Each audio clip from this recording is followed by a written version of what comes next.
primeira coisa que eu vou pedir é para chegar aqui para frente. Minha norinha linda está aqui também.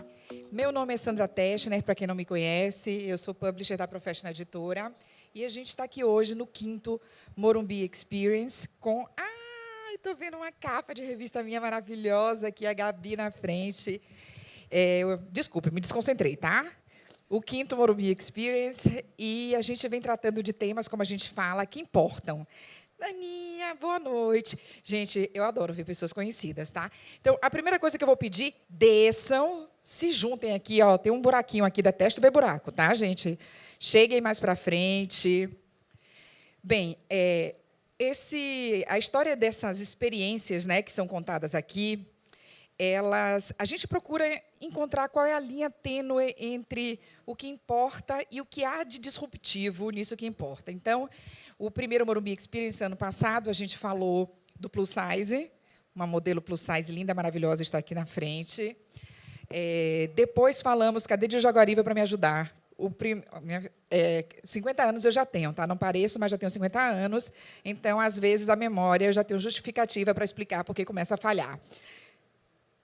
Depois tivemos a Bruna Fioretti falando dessa disrupção de carreira, né? Você já é quem você realmente quer ser ou você ainda está se encontrando? Então, eu tive até a experiência de encontrar com a gerente de marketing, que me explicou depois que, depois de 2 funcionárias dela terem assistido essa palestra, elas pediram demissão no dia seguinte. Ou seja, ela não gostou muito do approach feito aqui, mas as meninas estão muito felizes. Muito obrigada. Depois, nós tivemos...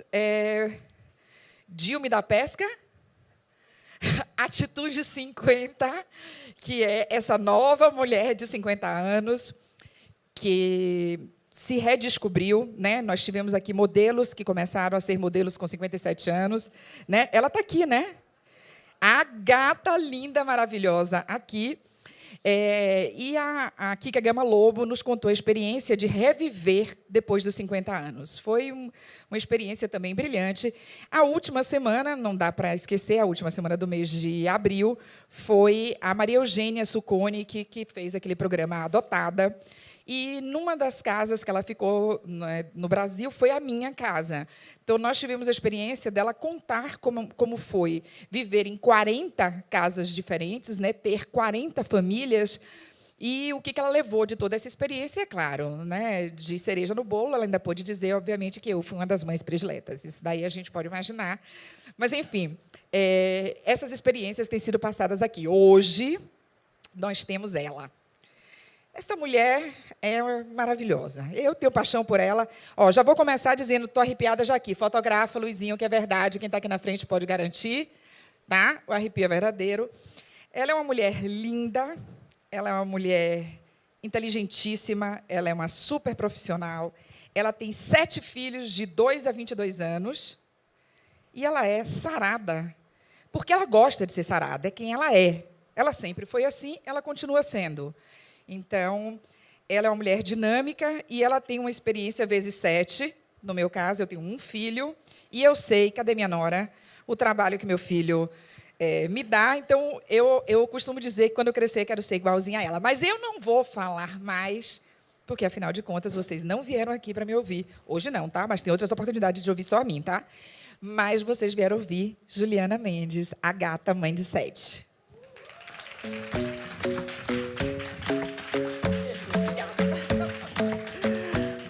Boa noite, gente. Gata, né? Vou ficar em pé. Posso? À vontade, Ju, como você preferir. Boa noite, boa noite. Prazer estar aqui em São Paulo. Sandra, uma grande amiga, uma irmã de alma, me fez esse convite. Eu estou muito feliz de poder falar. Na realidade, eu tenho falado muito pelo Brasil inteiro, para mães, porque eu sou mãe de 7, né? Eu quero contar um pouquinho da minha história, mas antes eu quero dizer para vocês o seguinte: tudo que eu falo hoje aqui, eu falo com a melhor das intenções. A minha intenção é sempre positiva. Levem para casa aquilo que serviu, o que não servir, deixa por aqui mesmo. Né? Eu vou sempre poder falar um pouco da minha experiência, da minha maternidade, tudo que eu tenho estudado e vivenciado nas redes sociais. Tá? As pessoas me perguntam muito como é que eu dou conta, se eu planejei os 7 filhos. Se são adotados, várias perguntas me fazem todos os dias. Então, vamos começar. Eu tenho 41 anos, sou engenheira civil de formação, trabalhei com engenharia durante muitos anos. E hoje eu sou mãe, em tempo integral, palestrante, colunista, né, multitarefas. Quando eu tinha 18 anos, 17 anos, na realidade, eu engravidei do Pedro. Eu estava na faculdade, cursando engenharia civil em Salvador. Engravidei do Pedro. Aos 17 anos, ele nasceu. Eu tinha 18 anos na faculdade de engenharia civil. Isso não me impediu de terminar o curso, porque eu contei com ajuda, e eu sempre conto com a ajuda do que eu chamo da aldeia. Vou falar muito sobre isso depois. O Pedro nasceu e 8 anos depois eu casei e tive meu segundo filho, Luiz Felipe, que hoje está com 14, faz agora dia 24, 15 anos. E eu quis tentar de novo para ter uma menina. E veio o João Eduardo, eu não vou dizer que é o mais bruto de todos, mas é por aí. Veio João Eduardo com 11 anos, está com 11 anos hoje. O que eu pensei? Falei assim, gente, cadê a Norinha? Cadê a Norinha? Está onde? A Norinha, levanta a mão, Norinha. Pois é, Norinha. Eu pensei assim, eu vou ter só a Nora a vida inteira, a gente não tem condições. Resolvi fazer um tratamento para ter uma menina. Vim aqui para São Paulo, fiz um tratamento, engravidei de trigêmeas. Aí vocês imaginam, eu passei de 3 para 6, então não foi uma coisa planejada, gente, né? Os 4 até que foram, mas fiquei grávida de trigêmeas. Só que qual é a minha situação? Eu tinha 3 cesáreas, todos os meus partos anteriores foram cesarianas. Fiquei grávida de trigêmeas com 3 cortes. Né? O útero não suporta muito, foi uma gravidez de altíssimo risco. Elas nasceram com 28 semanas, eu fiquei 75 dias no UTI neonatal. E lá dentro eu vi de tudo. Né? Vi apagar e o médico reanimar, vi furar. A gente vê tudo dentro do UTI neonatal. Só que eu tinha 3 filhos em casa, com minha mãe e meu marido tomando conta, meu marido na época, né, tomando conta deles para que eu pudesse estar. Foi um momento de muita solidão, de muita dor, mas de muita esperança. Eu fui muito acolhida pelas enfermeiras, eu agradeço muito a elas. Inclusive, elas fazem 10 anos esse ano e eu voltarei ao hospital, porque eu tenho muita gratidão, porque elas saíram as 3, sem sequelas, saudáveis, graças a Deus. Mas, 3 anos depois que elas nasceram, eu me separei. Acho que as coisas se enrolaram e eu me divorciei. Elas tinham 3 anos, me vi sozinha, com 6 filhos. Trabalhava em tempo integral. Na época, minha mãe me ajudava, a minha tia me ajudava, eu tinha muito apoio. E, quando eu me separei, eu pensei assim, eu comecei a perceber, eu quis ficar muito dentro de casa com elas. Então, eu trabalhava numa empresa da família e tinha um horário flexível e comecei assim, olha só, eu vou ficar pela manhã na empresa, enquanto eles estão na escola, e à tarde eu vou ficar com os meus filhos, porque eles tinham que lidar com o divórcio, toda uma situação nova. E, nesse momento, eu percebi o seguinte, os meus filhos falavam assim, mãe, como assim? Mas a minha avó deixa? Mas a minha tia não faz assim? E aí eu entendi que eu precisava me reapoderar desse papel de mãe, que nesse trabalho integral, nessa coisa da avó estar ali dentro, eu tinha perdido. E aí eu comecei a resolvi, falei assim, olha, pai, eu estou por aqui, eu faço consultoria, eu tinha muitas informações, eu te ajudo, mas vou ficar em casa com os meus filhos. E, neste momento, estando com todos eles, eu conheci Kleber. Eu tinha um pico de juízo, né? Porque, se fosse meu filho, eu matava. Não tinha nenhum filho e se apaixonou por mim com 6 filhos. E aí, eu casei novamente. Gente, você casa com um cara mais novo do que você, que não tem filhos. Você faz o quê? Tem mais um, claro, óbvio, né? Óbvio. E aí eu me vi... por isso que eu tenho 7 filhos. A Bia está hoje com... As trigêmeas estão com 9, e a Bia faz agora, em junho, 3 anos. Uma figura. As pessoas perguntam muito para mim, como é que você dá conta, né? Como é que você não surta? Como é que você faz para lidar com tantas crianças, tantos filhos? A pergunta que eu devolvo para todas as mães que me perguntam é, o que é dar conta para você? Vocês acham que eu vivo assim, arrumada, linda, de maquiagem? Não. Dar conta, para mim, é sobreviver ao final do dia. Né? E eu acho que essa é a grande questão da maternidade hoje. Algumas coisas são muito importantes, na minha opinião. Primeiro, essa ideia de que a mãe, ela é uma boa mãe e a gente é uma super mulher quando a gente dá conta de tudo, sozinha. Então, a gente tem que ser a atleta, a boa esposa, a dona de casa, a boa mãe, e não pode contar com ajuda. Né? Eu não acredito de jeito nenhum. Eu acho que é preciso ter um ditado africano que fala, é preciso uma aldeia para criar uma criança. E quem é do interior e quem é como a gente, um pouco mais velha, a gente lembra que a rua criava a criança, né? Era a mãe, a avó, a tia, o amigo, tal, tal. Hoje as mães são muito sozinhas e por isso que é tão mais difícil a maternidade também. E um outro fator que acontece muito, que as pessoas me perguntam assim, você tem muita culpa? Eu aprendi com a Cris Guerra uma coisa muito interessante. A culpa é uma visita. Ela vem, toma um café e vai embora. Ela não pode ficar. Porque quando a culpa está, ela te impede de escutar, ela te impede de agir e ela te paralisa. Culpa, para mim, tem muito a ver com idealização. Quando a gente idealiza algo, né? Então, eu culpo porque eu comparo, talvez, com aquela mãe da rede social, com aquela mãe que eu vejo do lado, comparo a minha vida, não faço, eu não dou conta como ela dá conta, e aí eu comparo e sofro. Só que a gente tem que tomar cuidado, porque nós temos muito comparado o nosso bastidor com o palco do outro. Se eu brigo com meu marido, se eu estou com algum problema grave em casa, eu não posto. Você posta? Ninguém posta. O que eu coloco nas redes sociais é a minha realidade do tipo, eu surtei, eu chorei, eu errei, né? Eu não dou conta disso, e eu divido muito as soluções que eu procuro fazer, o que eu procuro agir para resolver aquele problema. E aí eu percebo tanto que as mães se identificam quando eu posto uma coisa desse sentido. Que bom que você está falando isso. Que bom que eu posso também dizer que eu também não dou conta, que eu também exagerei, que eu também chorei, que eu também gritei e que eu pedi desculpa. Porque elas não têm coragem de dizer nem para o marido que não estão dando conta, que estão cansadas. Por que as mães vivem exaustas? Né? Todas nós vivemos exaustas. Eu acho que muito também, não só pela idealização, pela culpa, mas porque a gente tem uma dificuldade absurda de delegar as coisas. Serve se for do nosso jeito. Desde que nasce, né? O próprio do marido vai trocar a fralda, sai, você não sabe nada. A gente faz muito isso. Né? A gente acaba achando que tem que ser do nosso jeito. A gente está super protegendo essas crianças e achando que é do nosso jeito. Eu, na minha casa, eu procurei construir um time. Claro que é mais fácil hoje para mim com elas mais velhas, nas 9, 11, 14, 23, é muito mais fácil.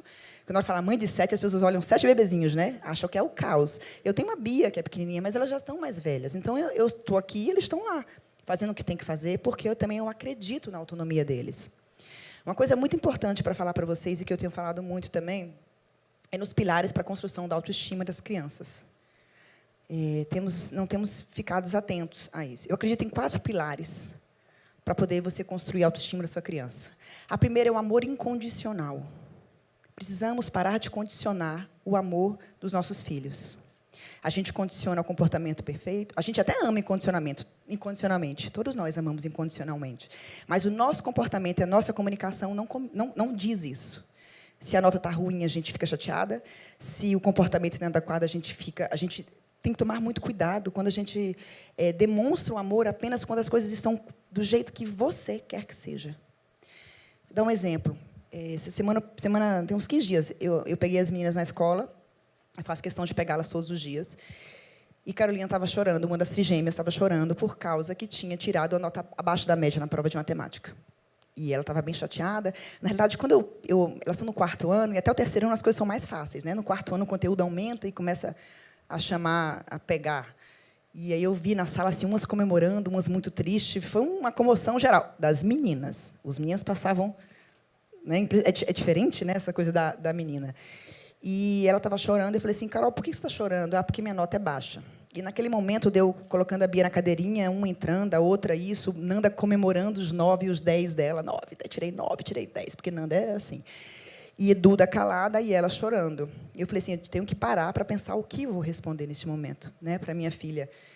E eu falei para ela, Carolina, o que essa sua nota me diz a seu respeito?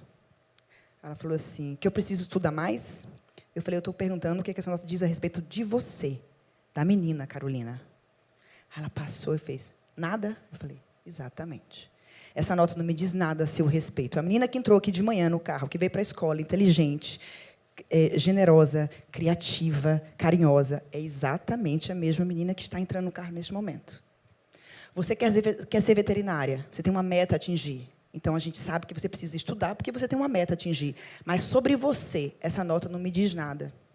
Eles querem atingir e atender tanto que o fracasso atrapalha a autoestima deles. Aceitação, segundo pilar de autoestima. aceitar as coisas como elas são. Tem uma frase linda que fala muito sobre isso, que é assim: a melhor coisa a se fazer quando se está chovendo é se deixar chover. Eu tenho uma história... A gente, por exemplo, a Maria Carolina, ela é um meu grande laboratório. Minha palestra sempre é Maria Carolina, parece até que eu só tenho uma filha, mas ela é um grande desafio, realmente. Ela tem muita raiva por causa da separação do pai. Ela teve muita dificuldade de lidar com isso. E ela explode por muitos motivos. É a única que tem... É a única, Carol é a única que tem... que faz uma ressalva à separação. Ela é muito ligada ao pai. E o que acontece? Como as 3 meninas, as 2, Nanda e Duda, são muito parecidas, ela acabou se sentindo isolada. Então, tem uma história de sensação de desamor, de desamparo. Tem um trabalho a ser feito com ela. Então, ela tem muita raiva. E eu não posso dizer para uma filha minha, não sinta o que você está sentindo. Eles não têm botão para você desligar. Não sinta ciúmes, não sinta medo, não sinta raiva. Ela sente. E eu tenho trabalhado muito isso com ela. Você tem raiva e a sua raiva te levar longe. Porque a agressividade que a gente tem no trabalho, tudo vem de raiva. A gente precisa ser agressivo na vida. Mas tem que saber canalizar isso. Né? Então, eu aceito ela como ela é. Eu aceito cada um deles como eles são. Isso tem a ver com aceitação. Tem uma história linda que eu fiz uma entrevista há poucos dias com uma menina em Brasília que chama Edriene. Ela tem 2 filhos. O primeiro nasceu cego. Ela engravidou. A segunda filha nasceu cega, 100%, elas não enxergam nada. E ela passou durante anos procurando um diagnóstico desses filhos dela, porque ninguém descobriu o que essas crianças tinham. Quando a segunda nasceu, ela veio a São Paulo, ela é de Brasília, e descobriu que era uma doença genética. E que os 2 filhos não tinha tratamento. Né? E aí a médica olhou para ela e falou assim: Edriene, deixa eu te falar uma coisa. Os seus filhos são cegos. Capacite-os da melhor maneira. Aceite-os. Na hora que ela entendeu isso, que ela aceitou e parou de procurar o conserto dos filhos, os filhos são outros. Eu estive na casa deles, as crianças são de luz. E detalhe, o mais velho, além de cego, ela descobriu depois que é autista. E ela ainda engravidou de novo e veio o Pedro, que é normal. Mas, assim, é luz a casa. Porque as crianças, a pequenininha, Tia Ju, essa aqui é a Ariel, essa aqui é a Branca de Neve, essa aqui é a Rapunzel, eu enxergo com as minhas mãozinhas, Tia Ju. Ela aceitou os filhos como eles são. Porque quando a gente tenta lutar com aquilo, porque a gente quer que o filho seja do jeito que a gente acha que quer, a luta é muito grande. E eles se sentem, eu preciso ser consertado, porque eu não sou adequado. Isso mexe com a autoestima deles. Eu estava palestrando em Brasília semana passada e uma mãe fez assim: depois que você falou isso, eu entendi. Porque eu luto tanto com meu filho. Falei, por quê? Vou te dar um exemplo. Teve uma luta absurda esses dias, porque eu quis colocar o casaco nele, ele não queria. E ele falava, eu não quero esse casaco. E aí tem a ver com o terceiro pilar da autoestima, para mim, que é a confiança. A gente precisa confiar que essas crianças dão conta. A gente não confia na capacidade deles. A gente tira a chupeta e sofre, tadinho do meu filho, está sem chupeta, tadinho do meu filho, primeiro dia de aula, tadinho do meu filho, eu estou indo trabalhar o dia inteiro. Eles não são coitadinhos. Eles são extremamente capazes de lidar com isso. Depende da maneira com que você vê isso.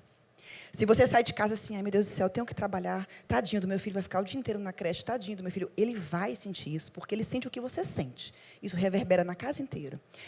Amanhã eu estou voltando para Brasília, tem 5 dias que eu estou fora. Eu não saí assim.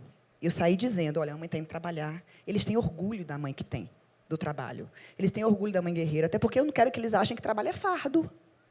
Né? Então, eu acho que muito da maneira como você comunica as coisas, você dá conta.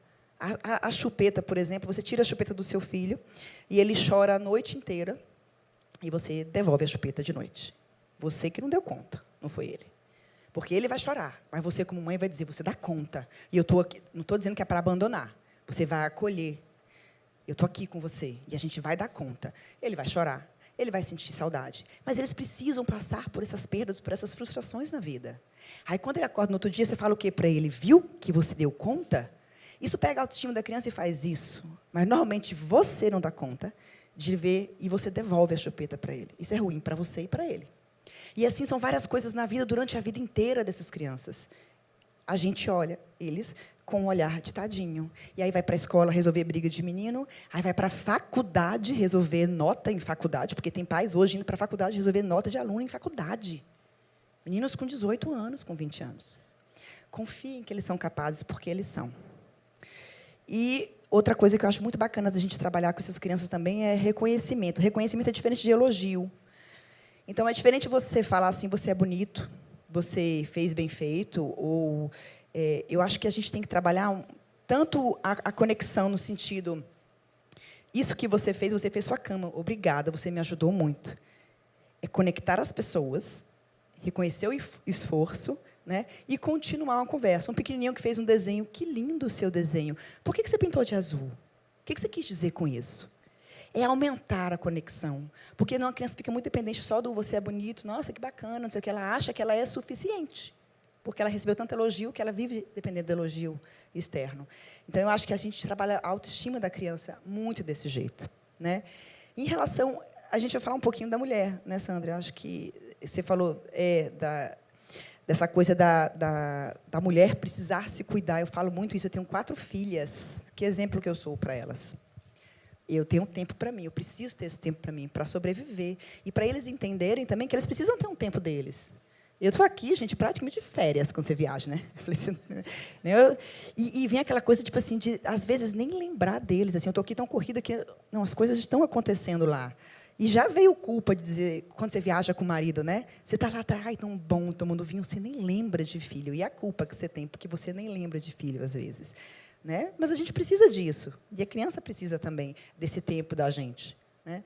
Eu acho que esse é um dos assuntos assim, que rondam. Você quer abrir para fazer perguntas, para elas conversarem? Não, eu queria que você contasse essa experiência de ser mulher... Não, levanta, Ju. Não, vem você, Sandra. Eu já falei. Gente, eu não aguento, tá? Se ela não quisesse que eu fizesse, eu falei, ela deveria ter vindo, sabe de quê, né? De body, porque eu não poderia fazer o que eu quero. Gente, eu não aguento, eu preciso mostrar para vocês. Ela faz isso em todos os lugares que eu tô. Faço mesmo, porque assim, são 7 crianças nascidas daqui. E Ju, é como eu falei no início, isso é quem ela é. E muitas vezes a gente usa desculpa, né? A gente usa desculpa para tudo.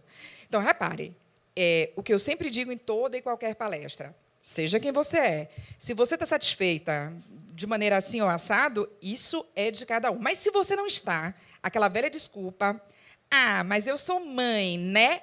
Resposta é não. Eu acho assim. A vida é feita de escolhas, eu falo isso para os meus filhos e falo isso para mim também. Se as coisas são prioridades para você, você arranja tempo. Se não são, você arranja desculpa. Não acho que precise você ficar na academia, ser malhado. Eu acho que você precisa ser saudável. E 15 minutos, 20 minutos para fazer um programa online, por exemplo, todo mundo tem. Se você contar o tempo que você fica em rede social, você tem muito mais do que 15, 20, 30 minutos por dia que você fica em rede social. Então, você tem tempo de fazer uma atividade, uma caminhada que seja. Isso é uma questão de saúde, alimentação saudável. Não precisa ser neurótica, gente. Não é que eu como só o... Não, mas eu cuido da minha alimentação. Até porque isso é exemplo para os meninos. Né? Eu acho que é por aí. Tempo para o marido, por exemplo. Né? O meu marido tem 4... A gente tem 4 anos de casado. Tem 7 filhos em casa. Como é que faz? Né? Rotina. Eles têm hora para dormir, os meninos. Né? Os meninos nem tanto. Agora que eu estou mais velho, já estou deixando. Porque ela vai chegando na adolescência, que é um outro assunto, né? O adolescente.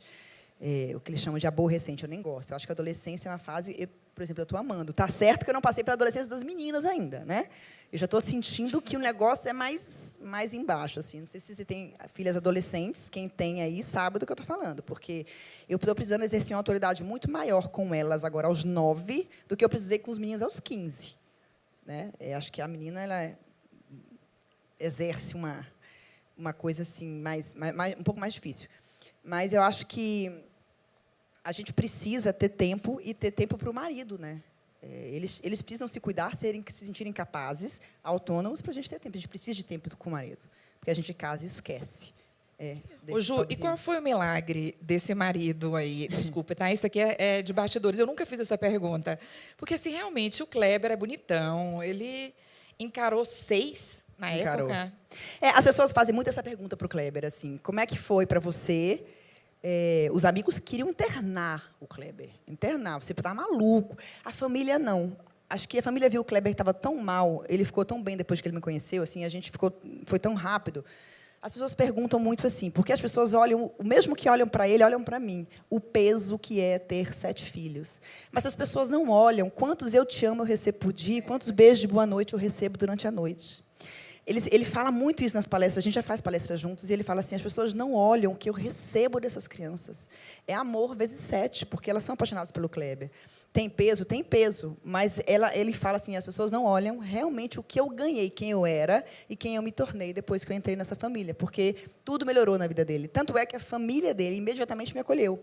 A mãe, o pai, as irmãs, os sobrinhos, todos me acolheram. Os meus filhos chamam meu sogro e minha sogra de vô e vó. Né? E são os meus netos. É assim que as coisas funcionam assim. Eu acho que teve muito assim. O Kleber não olhou para mim, ele não viu a mãe de 6 filhos.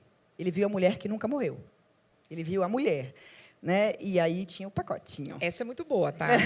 Essa é muito boa. É que eu não consigo olhar para vocês, me dá vontade de ver umas carinhas que...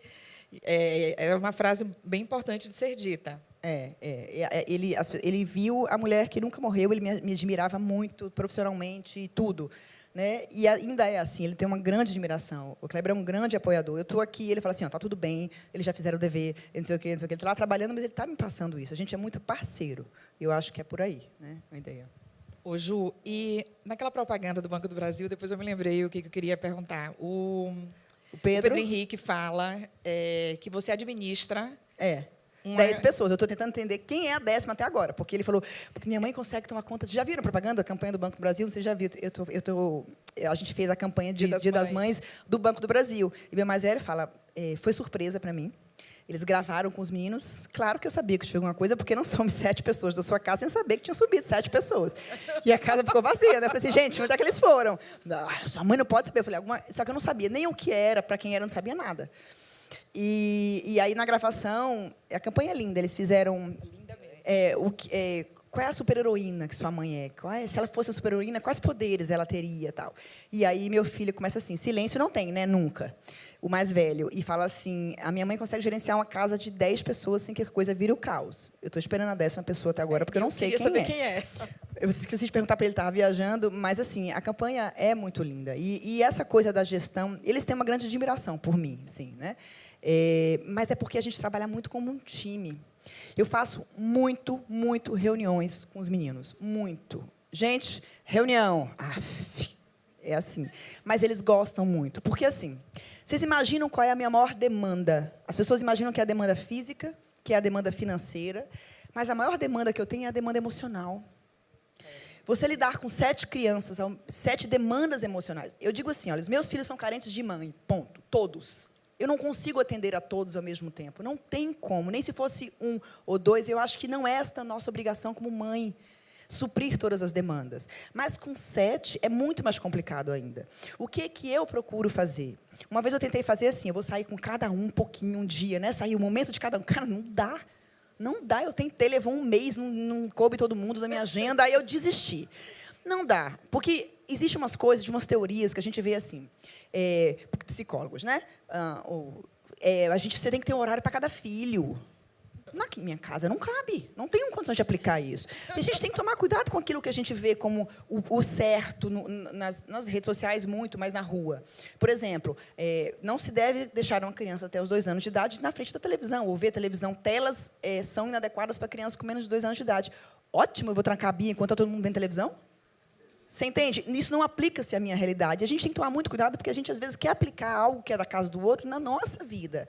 E não vai dar certo, porque, para você, às vezes, esse valor não é importante. E, quando esse valor não é importante, o seu filho sabe que esse valor não é importante. E é muito importante que vocês entendam que o seu filho veio daqui. Ele sabe tudo o que você está sentindo.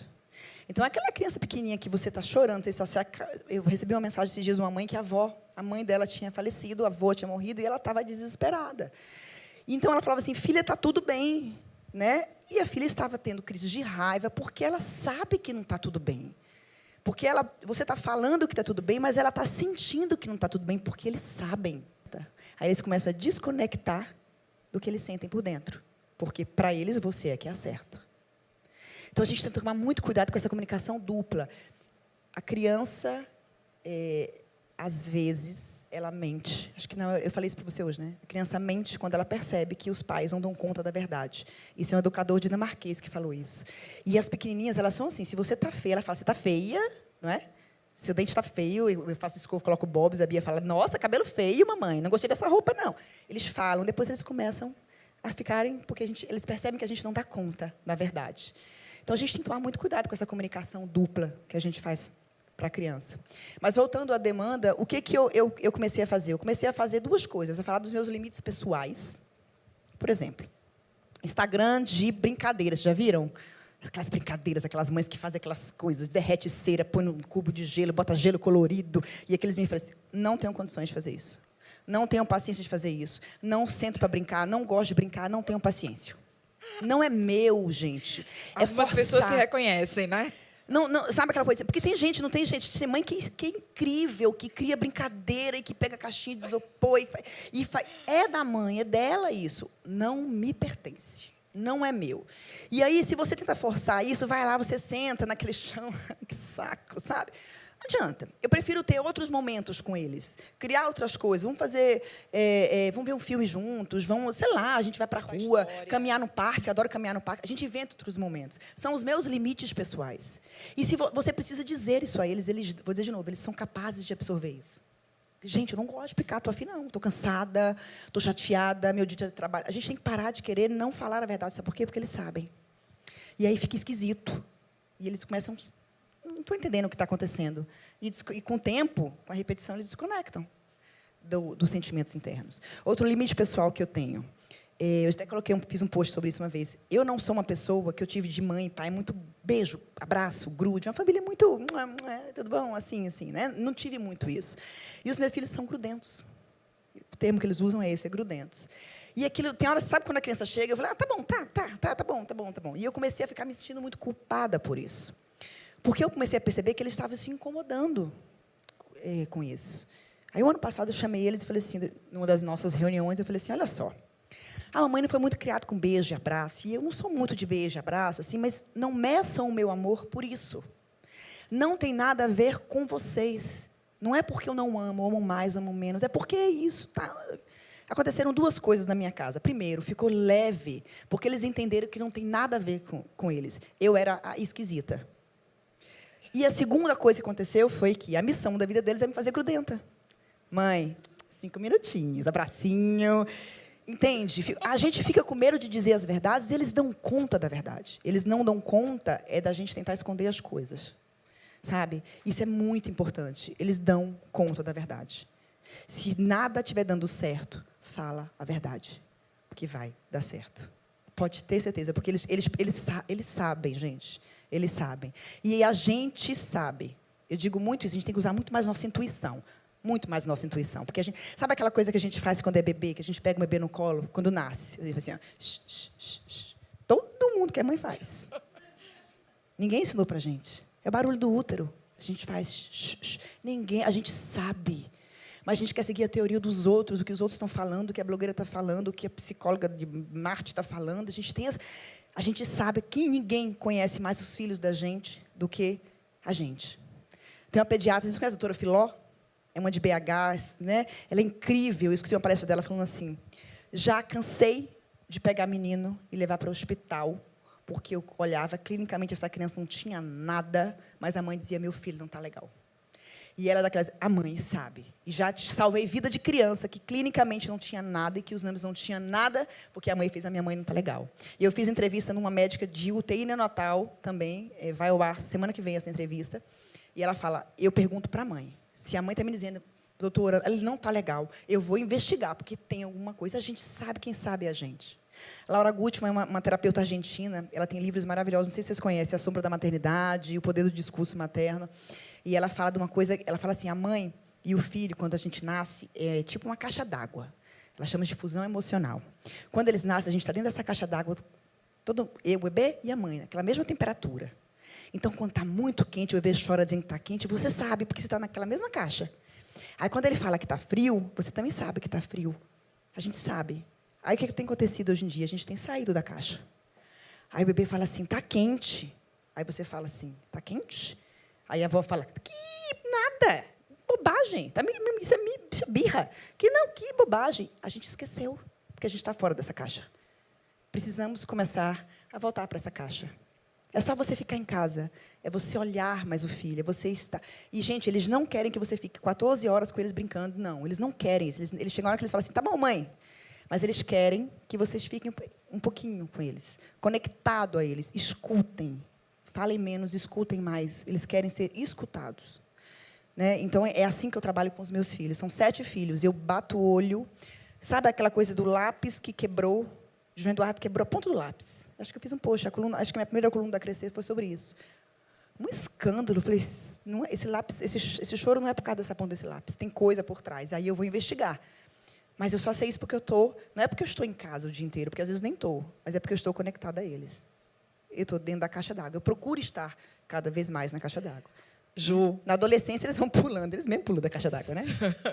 Me veio uma coisa aqui. Eu sempre falo, em palestra de autoestima e tal, que eu acho que um dos grandes detalhes é o seguinte, a gente tem a mania de achar, ou tem aquela velha história que todo mundo fala, que trate o outro como você gostaria de ser tratado, né? Todo mundo sabe disso, né? Não, né? Trate o outro como o outro gostaria de ser tratado, porque o outro não é você. Então, você não gosta de beijo e abraço. Eu também, por sinal, não. Acho que é por isso que a gente se ama. Eu também detesto. Mas você vive me abraçando. Eu abro algumas exceções. Eu abro exceções. Eu não gosto de beijo. Na verdade, eu gosto de abraço. Eu não gosto de beijo. Me desconcentrou, tá? Você está falando Vou do voltando. tratar o outro. Não, ao outro. Isso requer, obviamente, conhecimento do outro. E de Seus si. filhos vieram com bula? Porque, assim, o problema... Aí as pessoas me perguntam, mas como? Né? Às vezes você não sabe qual é a demanda do outro, até porque, muitas vezes, o outro nem sabe ainda, nem se descobriu. Então, a pergunta é, os seus vieram com bula? Não vieram. Nasceram com a bulinha? Não tem, né? Não tem. É o dia a dia mesmo. E, assim, eles... Essa coisa E eles demandam coisas completamente diferentes? Totalmente. Eles são completamente diferentes, os 7.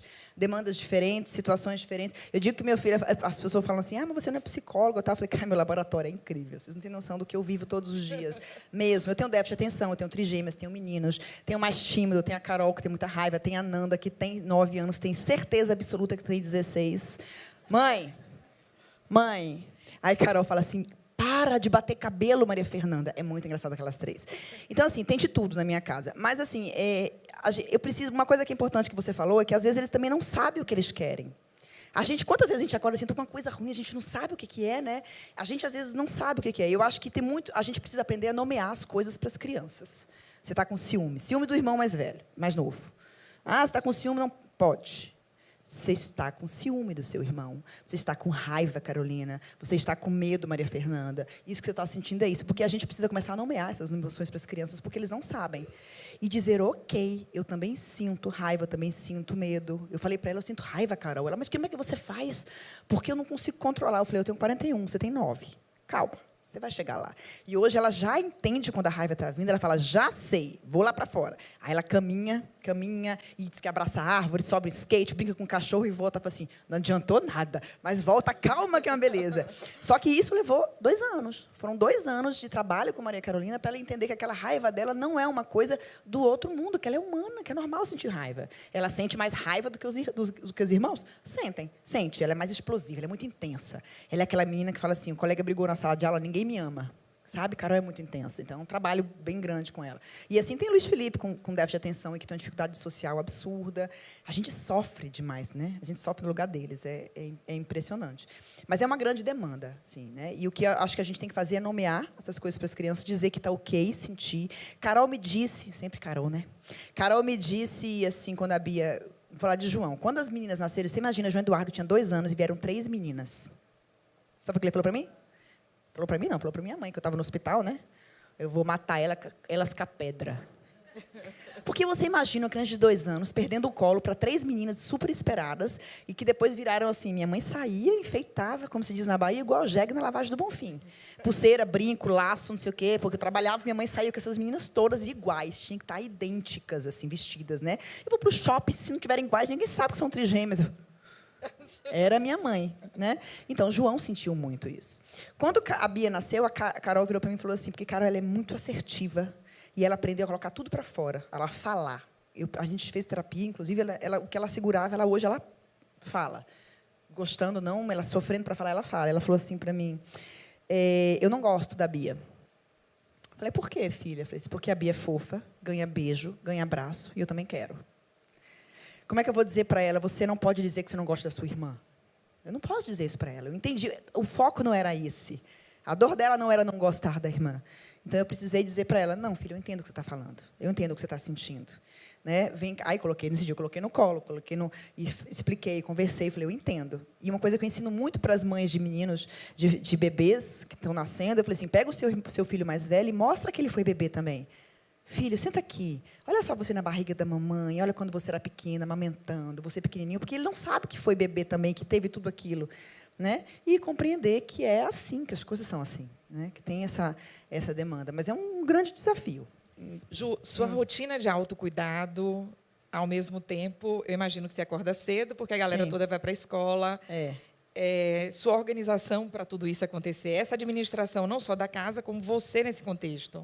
Eu delego muito a eles, né? É isso que eu falei para vocês. A gente tem essa mania de querer fazer tudo, de achar que tem que dar conta de tudo. A gente não tem que dar conta de tudo. E precisa confiar neles para que eles façam o que é de responsabilidade deles desde cedo. Já foi porta de escola que você sai da escola? A mãe sai com a mochila do filho, o bebê pequeno no colo, a bolsa, e a criança sai atrás desse jeito, sem nada. Eu não carrego mochila de filho. Até porque a responsabilidade é dele. E ele precisa entender que a responsabilidade é dele. Enquanto a responsabilidade for sua, não é dele. E eles precisam entender isso. E eles vão adorar. Enquanto menos eles fizerem, melhor. Né? Então, eu não carrego mochila. A Bia, de vez em quando, que não é pequenininha, eu ainda pego. Mas, mesmo assim, já boto para carregar. A Bia, tudo tem uma idade. Então, assim, como eu delego muito, esses dias meu pai estava na minha casa e eu acordo cedo, acordo 5h30, chamo todos eles, vou me arrumar, eles vão se arrumando, tirando a Bia, que é o Kleber que faz. Né? Aí vou tomar café, faço o meu café, o café da Bia e sento. Aí o pai olhou para mim e fez assim. Eu fiz. Um tem 14, um tem 11, as minhas têm 9. Eu vou fazer café? Não faço. Não faço. Porque eu preciso ter tempo. Eu não sou funcionária deles, né? E aí eles se sentem. O Luiz Felipe já adora cozinha, já inventa receita, prato. Carol leva 14 minutos para fazer uma tapioca em formato de coração. Então, tem que acordar mais cedo.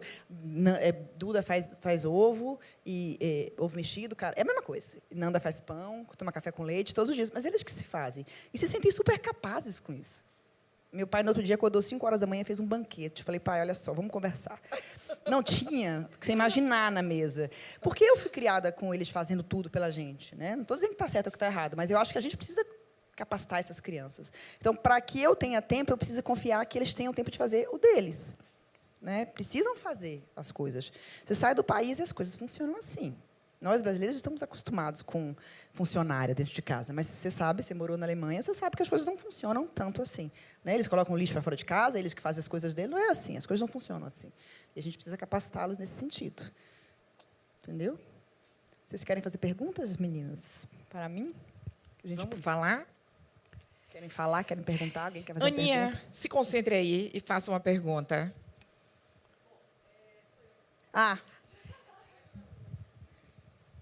Eu ia te pedir isso. Obrigada. Você está querendo sentar? Não, eu não vou dar Eu estou conta de ficar agoniada, que eu estou achando que você está afim de dar Não. uma sentadinha. Tá? Pronto. Enfim, primeiro de tudo, lindo ouvir tua história e ver a forma amorosa com que tu relatas, né? Inclusive, o desafio, né, de ser mãe. E essa coisa muito real, o valor da como que a gente comunica as coisas. Em relação, eu quero saber...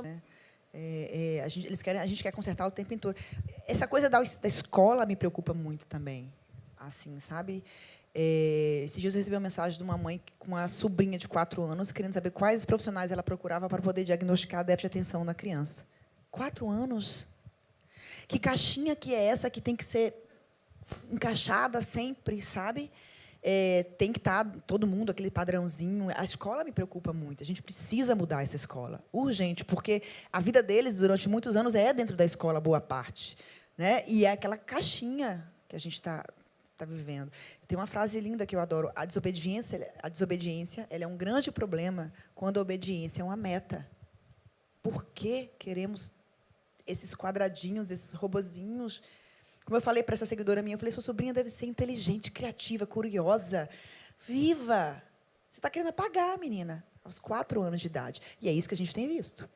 Eu tenho um filho com déficit de atenção, que foi diagnosticado com 6 anos de idade. Hoje, eu não sei se eu daria medicação para ele. Na realidade, ele era uma criança muito criativa, muito inteligente, extremamente... E hoje ele é um menino que eu estou precisando reacender, porque ele apagou.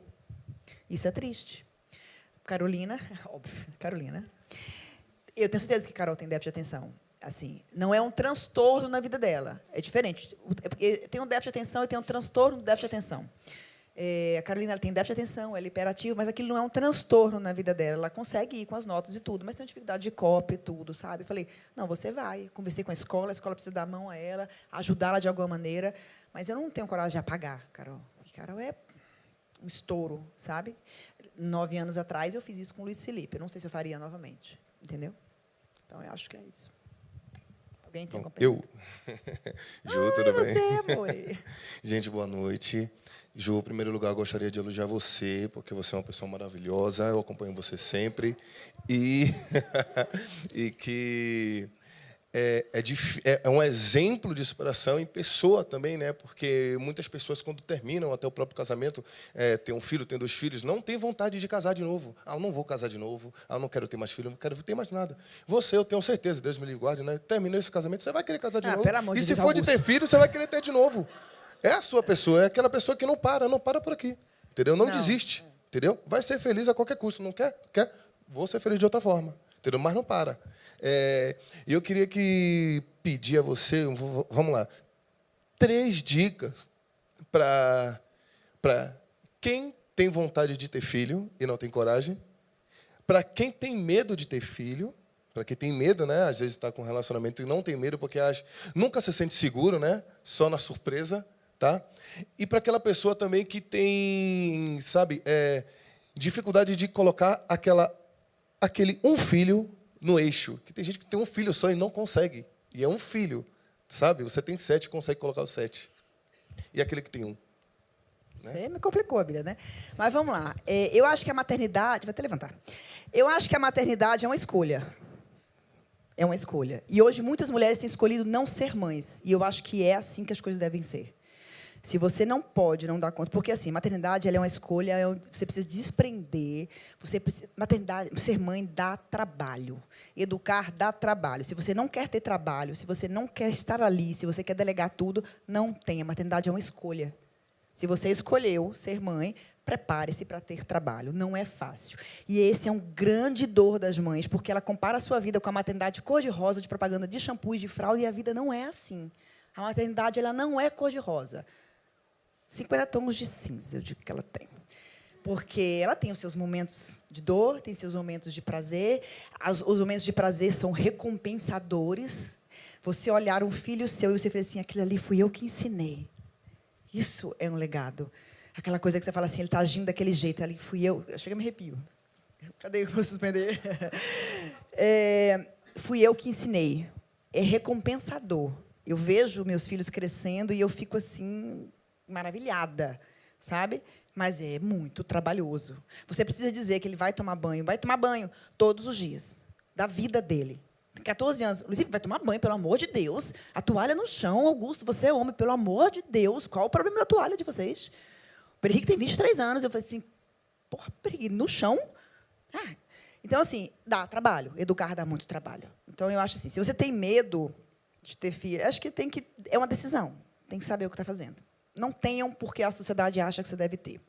Em relação ao casamento, eu estava lendo sobre isso esses dias. Às vezes, o casal tem o mesmo valor. Os valores são muito importantes na criação do filho. Quais são os valores que, para vocês, se feridos, te doem? Né? A rotina. São valores que são importantes para você. Empatia, gratidão, a compaixão, a coragem. Às vezes, o seu marido tem o mesmo valor que você, respeito. Mas, para você, o respeito é feito de um jeito, com ele é de outro. E aí, quando o filho nasce aqui, o negócio estoura. Porque você casou com um cara que tem o mesmo valor que você, que tem as mesmas intenções que você, né? Que tem os mesmos... pensa do mesmo jeito. Mas, na hora que vem a criança, são famílias diferentes e eles aplicam esses valores de maneiras diferentes.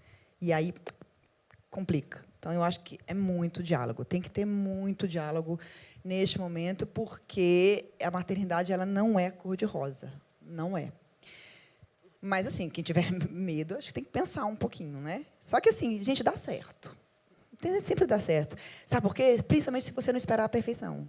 Qual é a sua intenção como pai? É ter um filho perfeito? Eu tenho um filho obediente, excelente.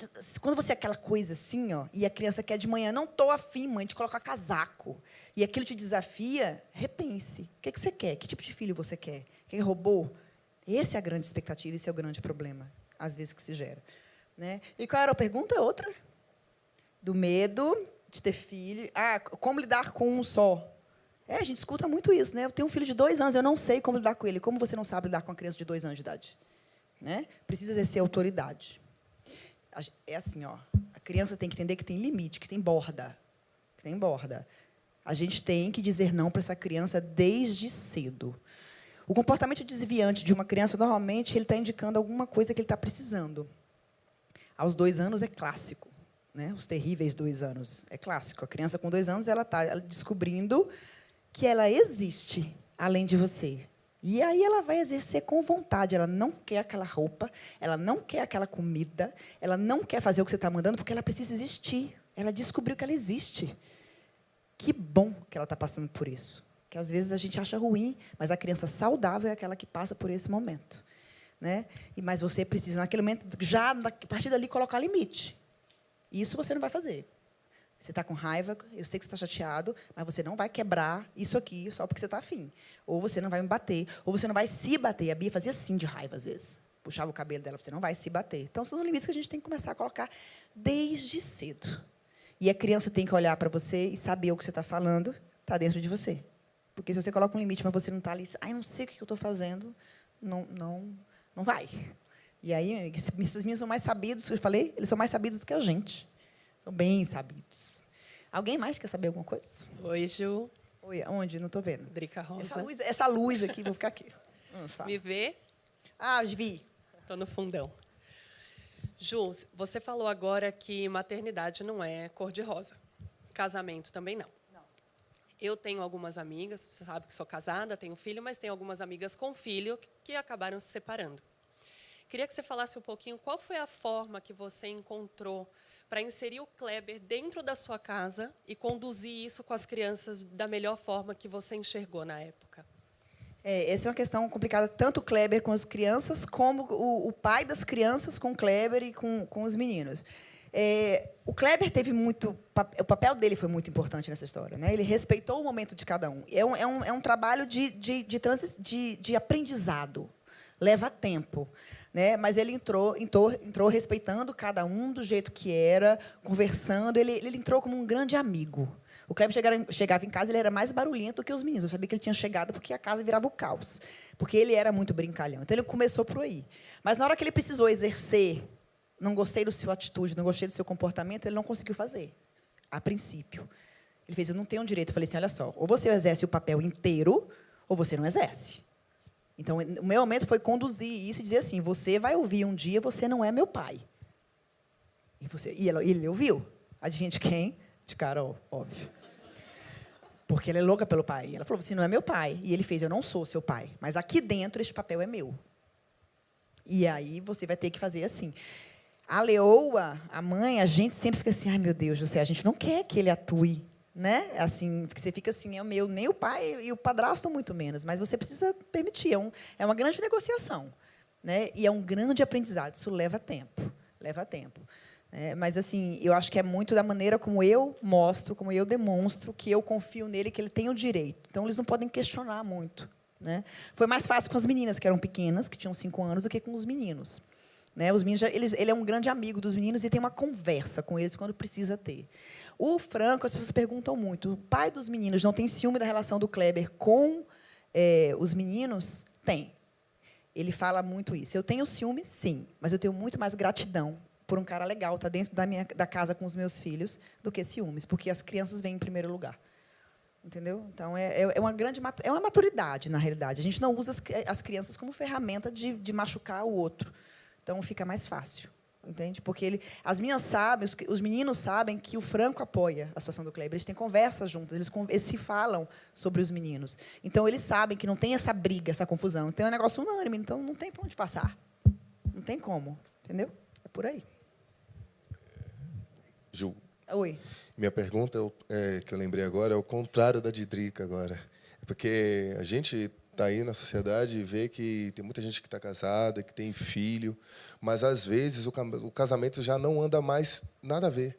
Mas a pessoa se prende por causa do filho. Eu queria saber a sua opinião. Nem casamento melhora, filho melhora casamento, nem segurar por causa de filho. Eu acho assim, a gente tem que tentar o máximo. O máximo tem que tentar. Porque a família desfeita é ruim. Não tem criança que não sofra com separação. Sofre, sente. Né? Aquela coisa do pai, da mãe, sente. A criança sente, se culpa, sofre, não tem jeito. Mas ficar infeliz... É aquilo que eu falei desde o começo. A criança sabe tudo que você está sentindo. Então, ela sabe que minha mãe não está bem, meu pai não está bem, está infeliz. Não vai, né? Ela vai ser infeliz porque a mãe está infeliz, porque o pai está infeliz, e ela sabe. Agora, tem várias soluções. Né? Existem terapias, existem conversas, existem... É o diálogo que está faltando. Tanto de mãe para filho, quanto de marido para mulher, né? Entre amigos. A gente falta de... Eu digo assim, se a gente tratasse as crianças com o mesmo respeito que a gente trata os adultos, ia ser mais fácil. Eu não bato nos meus filhos, eu não consigo admitir, eu não consigo entender isso. Porque se eu sou sua colega de trabalho e eu briguei com você, ou eu não converso com você, eu fico de mal com você e dou um tempo, eu chamo você para conversar, eu não viro a mão em você. Mas, num filho, você vira a mão, você mete a mão. Eu não consigo entender esse tipo de coisa. Para mim, não funciona. Tem que ter sempre um diálogo, ouvir e ser escutado, ouvir na essência. Para mim, é assim que as coisas... Pelo menos, eu tenho 7 filhos, o mais velho tem 23 anos, e, para mim, funcionou assim há 24 anos. Não consigo entender. Gritar, eu grito. Agora, bater, não. Agora, gritar, eu grito. Alguém mais fazer pergunta? Quer fazer essa? Então, a aldeia, eu acho muito importante. Essa coisa da gente achar que tem que dar conta de tudo sozinho. Né? O adolescente, por exemplo. Quando a criança começa... A adolescência hoje ela vai dos 12 aos 24. Porque... Vocês conhecem a história do Daniel Siegel, do cérebro da criança? Não sei se vocês sabem. Aqui é o andar de baixo, que ele chama do cérebro, e aqui é o que ele chama de andar de cima. Isso aqui está pronto aos 3 anos de idade, as emoções, tudo que a gente sente está aqui pronto. Isso aqui, que é o que cobre, que conecta, está conectado, mas que é as decisões, escolher as alternativas, o racional, está pronto aos 24. Então, quando a criança está numa birra e quando a gente está estressado, isso aqui toma conta, porque ele é muito mais alto, ele fala muito mais forte. E a gente demora de conseguir controlar isso aqui de novo, porque o cérebro não está pronto para isso. Agora, você imagina uma criança que está com isso aqui inundado. Não adianta esperar que ela seja racional, porque ela não vai. Você é que tem que ser. Então, considerando esse tempo, a gente fala que a adolescência vai dos 12 hoje até os 24, que é o tempo que está pronto, essa parte do cérebro. E é uma coisa natural do adolescente desconectar de pai e mãe. O grupo é muito mais importante, muito mais legal do que você. Isso é uma coisa que o adolescente precisa fazer para construir a sua identidade. Ele precisa ser muito sociável, ele desconecta de pai e de mãe, ele começa a ficar criativo, ter muitas ideias. E aí, o que acontece? Os estudos falam que, quando esse adolescente ele desconecta de pai e mãe, 100% dos adultos, ele se perde. Sabe aquele tio legal, aquele pai do amigo que é massa? A gente sempre teve um adulto que a gente não queria saber de pai e mãe, mas tinha alguém que a gente podia se apoiar. Era um tio, uma avó, um avô, um vizinho. A gente não está tendo mais isso. Não está tendo mais aldeia para tomar conta desses adolescentes. E eles estão se perdendo. Sabe? Eu não sei, eu tinha um tio que era meu ídolo, então eu tinha um problema. Eu não ia conversar com minha mãe e com meu pai, às vezes. Mas eu tinha um tio que fazia isso. Acho que todo mundo tem alguém, né, que é a aldeia. Então, a aldeia é mais importante não só porque a mãe vai ficar cansada e precisa de respirar. E aí tem a avó, tem o tio, tem o pai, tem gente, o vizinho, tem a madrinha, né? Mas por causa desse momento também da adolescência. A gente precisa ter a aldeia para tomar conta desse adolescente quando ele desconecta. Porque ele não desconecta 100% de pai e mãe. Mas ele tem uma hora que ele precisa dizer assim, qual é, né, mãe? E o grupo é mais importante. Então, se ele se desconectar totalmente de você, ele tem a aldeia por perto para tomar conta também. Sempre foi assim. Acho que quem é do interior viveu muito mais isso do que quem está na cidade, né? Eu acho que é muito cruel a gente achar que tem que dar conta de tudo sozinha. Eu acho super cruel isso, assim. As mulheres maravilhas, né? Dar conta de tudo sozinha E na cidade grande, principalmente as pessoas que mudam, que estão longe de sogra e de mãe, estão sozinhas. E isso é muito, muito, muito pesado para a mãe. Eu não acredito na criação sozinha de filho. Eu não daria conta. Eu não daria conta de sobreviver assim, porque cansa. Gente, infelizmente, fui comunicada que nós Já acabou nosso tempo? ultrapassamos o nosso tempo. Bruno disse discretamente, e eu libero para todo mundo saber, tá? Que a gente, para variar, a gente extrapola o nosso tempo. E eu tenho uns recadinhos aqui para dar, que eu não vou dar, que é você mesmo que vai dar, de Jaguarivel. Deixa eu colocar. A verdade é que sem óculos eu não conseguirei Eu dar. trouxe seus óculos, entrei com eles. Tá, mas senão- dê você mesma, mesmo assim, que são recados importantes. Não, deixa eu dizer só uma coisa. Vocês encontram lá fora a revista, né? Que tem a Juliana na capa, com as matérias dela dentro. E aí você pode dizer, Ju. Então, Mãe de Sete, que são as minhas redes sociais. Eu estou voltando para Brasília amanhã, vou palestrar amanhã, quarta, quinta, sexta. Volto para São Paulo em maio. Tem vários projetos bacanas. O canal do YouTube tem muita informação, gente. Eu converso com psicólogos, com psiquiatras, com pediatras. Eu tenho muito sobre déficit de atenção, sobre, enfim, milhões. Rossandro Klinger está lá, Jordan Campos está lá. Tem muita gente bacana no canal do YouTube. Tem muita informação. E eu pretendo estar sempre colocando muita coisa lá. Então, vocês acompanhem lá, porque tem muita coisa legal. Quero agradecer, Professional, a você, Sandra, pelo convite. Foi um prazer estar aqui no Morumbi. Agradecer a receptividade. E aqui vocês vão receber na Esdil, lá fora, um voucherzinho desse, que tem vários descontos em várias lojas. Então, tem aqui da Crocs, da Roma. É Roma ou Oma? Alpargateria Cerveira, Balonê, Bookman, Inovat, Lótica, Usaflex, Levin, PlaySpace, Scarfme e VR Collezione. E a Mob. Então, tem esses... Acho que tem desconto para vocês E lá. todo mundo recebe na saída. Isso, Dio? Na saída. Obrigada, gente. Quero agradecer. A gente podia fazer uma foto, todo mundo aqui. Que Sim, tal, a fotógrafo? gente adora isso, né? A gente adora fazer essa não foto. fazer uma foto. Gente, apertem. E eu vou estar aqui. Quem quiser tirar foto, eu vou estar aqui. A gente vai fazer umas... Onde é que a gente vai fazer foto? Obrigada.